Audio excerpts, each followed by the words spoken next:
Good afternoon, friends. Welcome back. Today we're working on the 2000 Sportster. Now, if you followed along, you saw the last video, we got it running. Now today we're going to start the teardown process. And some of you may be wondering, what's entailed in doing that? Where's a good starting point? So I kind of want to walk you through some of the things that I do in order to start taking apart a motorcycle. First off, you want to disconnect the battery. Now, I know this thing does not have a battery in it, and I was running a temporary one. So once I had the bike started running, all the good stuff, I took that battery back out. But it's the start point you want to begin with. You want to make sure there's no power in the motorcycle at all. So that way, in case you're actually working on something, you hit a wire, you don't cross something up, and you don't cause an electrical spark, a short, or the motorcycle to start, or false start, I should say. So you want to take the battery out. Secondly, you want to go ahead and drain the fuel. Now, another thing that you could do before you even take the battery out is to run the carburetor dry. And in order to do that, I like to switch the fuel all the way off from the petcock. Assuming the petcock is working, sometimes these things don't work right, and sometimes they do let fuel by. Thankfully, this one is working right. And as you saw in the last video, I did let this motorcycle run, and it ran until it was empty of fuel. So now that the carburetor is empty of fuel, I have an entire tank of gas here that I need to deal with. And today we're going to work on that. Now, when it comes to draining the fuel, it's a straightforward process on a lot of motorcycles. Unless you have a vacuum-operated petcock, that's when you'll run into issues and you'll need something to actually make the vacuum system work. Now, with these older bikes and this type of a system, this is a gravity-fed system. Now, I understand with your 2000s era twin cams, Dynas, touring bikes and whatnot, those are all vacuum-operated, and even into the 90s. The Sportster was definitely behind the times when it comes to that type of stuff, and is still running the old style petcock. So this is just an on-off system. What I've done is I've got myself a long hose. It's just old line. This is old fuel line. Actually, this is old oil line.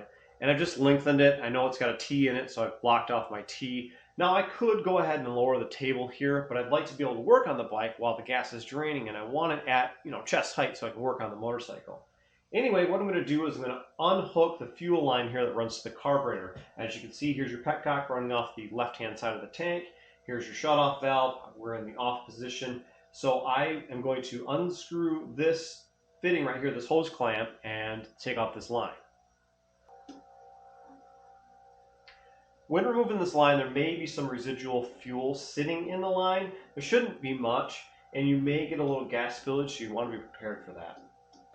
With the old fuel line off and out of the way, we're ready to install the temporary fuel line.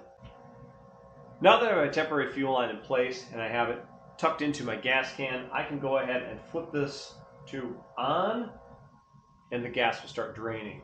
In order to help that drain a little bit faster, you can actually open up the fuel caps here. Now they are vented and they will help the system to drain. Of course, more airflow does push it a little better, so we're allowing that fuel to push through the system.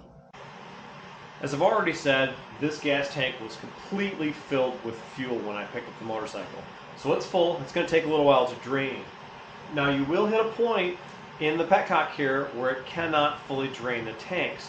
Then you'll have to flip it over to the reserve side.